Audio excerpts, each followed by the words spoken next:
Before you write an offer on your first home, there are 5 questions you want answered.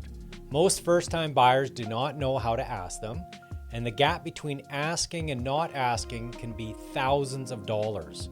So let's go through all 5 in order before you ever put a number on paper. Hi, I'm Nathan Richter, a licensed real estate agent serving St. Albert and the greater Edmonton area. I've spent 25 years on the construction side of real estate, custom home building, renovations, and I'm currently running a restoration company that handles new home warranty work and condo restoration. So when I walk you through the buying process, I'm bringing both the agent's lens and the builder's eye to the conversation. So let's get into it. One ground rule before we start. These are not questions you fire at the seller across the kitchen table. These are questions you ask your realtor, your lender, and honestly yourself in the days before you commit to a price. They are how you write an offer from a position of knowing instead of hoping. If you have watched my 9-step first-time buyer guide, this video lives right at the moment you have found a place you love and you're about to make it real. Get these 5 answered and your offer is sharper, your negotiation is stronger, and your surprises after closing go way down. Let's start with the one nobody thinks about. Question 1. What is actually on the title for this property? Title is not just who owns the home. Title can carry a few things you want to know about before you offer. It can carry liens, which are claims against the property for money that is owed. It can carry easements, where the city or utility or a neighbor has a legal right to use part of the land. And it can carry restrictive covenants, which are rules often from the original developer about things like what you can build or how the property can be used. So before you write, ask your realtor to pull a current title search. In Alberta, it costs only about $10 to $20 and it comes back fast. You're looking for 3 things: any registered liens or judgments, any easements or covenants that affect how you can use the property, and the most recent transfer, which tells you when the current owner bought and gives you a little context going into negotiation. I've had a title search catch a builder's lien on a home that showed beautifully a bill from an old renovation work that was never paid. We caught it before writing it and it got dealt with by the seller before that buyer ever took ownership. That is the kind of thing a $20 search and the right question can surface easily. Question 2. Is there a property disclosure statement?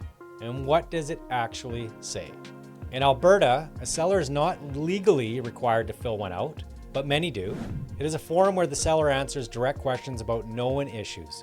Things like water in the basement, foundation movements, electrical problems, older wiring, asbestos, or past insurance claims. So ask for it. If there's no disclosure, ask why not. Sometimes the reason is completely reasonable. The seller is an investor who never lived there and genuinely does not know the history. Sometimes it is worth a second look.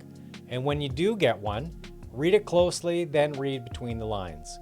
If a seller checked do not know on something an owner would usually know, that is worth a follow-up. And any answer that mentions a repair, you want to know who did it, when, and whether it was permitted. This is also where my side of the business comes in. A disclosure might mention aluminum wiring or poly B plumbing or asbestos, and most buyers have no idea whether those are shrug or a serious problem. I made a whole separate video on exactly those hidden deal breakers and what each one really means for you. So if the disclosure raises one, go watch that one before you decide. Question 3, how old are the roof, the furnace, and the hot water tank? These 3 are the quiet budget wreckers for first-time buyers because they are easy to ignore right up until the day they fail. Here are the rough lifespans. A roof in our climate gives you somewhere around 20 to 25 years, a furnace 15 to 20, a hot water tank 10 to 12 years. If any of these is near the end of that window, it is not a reason to walk away, but it absolutely belongs in your offer math. And sometimes the listing agent will account for this when they actually put up a listing price, so that you need to factor in as well. As a rough sense of the numbers, a new roof can run anywhere from $6,000 to $20,000 depending on the size and material. Furnace replacement is often in that $4,000 to $7,000 range, and a hot water tank is usually around that $1,500 to $3,000. Again, you want to get credible trades in and accurate quotes, but those are just ranges because it does depend on the home. And so you got to confirm it for your specific home you're looking at. Here's the practical tip. A lot of sellers do not know the exact ages. Ask anyway, and ask if you can see any receipts or the dates printed right on the units, and your home inspector will definitely confirm all of it. Knowing what is near end of life is real leverage, and it is how you avoid inheriting 3 big bills in your first couple of years of ownership. Question 4, were there major renovations done with or without permits? This one catches so many first-time buyers. The seller says, we finished the basement a couple of years ago and it looks fantastic, and you are sold. But if that work was not permitted through the city or the municipality, you have inherited a potential question mark. 3 things can go sideways with unpermitted work. It may not meet code, which can be a safety issue. Your insurance can push back on a claim tied to an unpermitted area. And when you eventually sell, you have to disclose it, which can potentially affect your price. So ask specifically, was a permit pulled and can I see that it was closed off? In most municipalities, your realtor can check closed permits quickly. If the work was not permitted, that is not automatically a deal breaker. It is a negotiation point. You can ask the seller to resolve it before closing or price in the risk. So quick aside, I put these 5 questions into a simple 1-page checklist you can bring with you before you write, so nothing gets missed in the moment.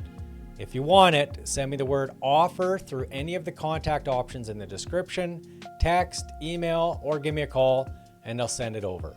Helping first-time buyers walk in prepared is a big part of what I do. Question 5, and this is the one that sets your number. What have similar homes actually sold for recently? List price is a marketing number, sold price is the truth. Your realtor has the sold data, so before you write, have them pull comparables. You want similar homes, same kind of neighborhood, similar size, age, and condition that sold in roughly the last 90 days. 3 to 5 good ones is plenty.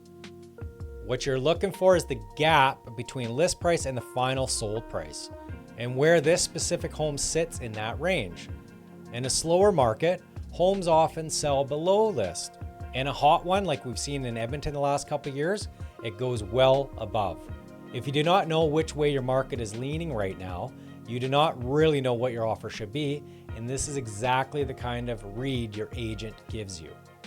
And this is your negotiating ammunition. Walking in with 3 comparable homes that sold for a certain amount below list is a completely different conversation than just feeling like the asking price is too high. One is a position, the other is a hope. So those are the 5. What is on title, whether there's a disclosure and what it says, how old the big ticket items are, whether the renovations were permitted, and what comparable homes actually sold for. Get those answered before you write, and your offer stops being a guess. And every one of these is something your own agent handles with you. Remember, the listing agent is looking after the seller side, and on the typical purchase, the listing side pays the commission, not you. So having someone whose only job is your side of this is just good sense.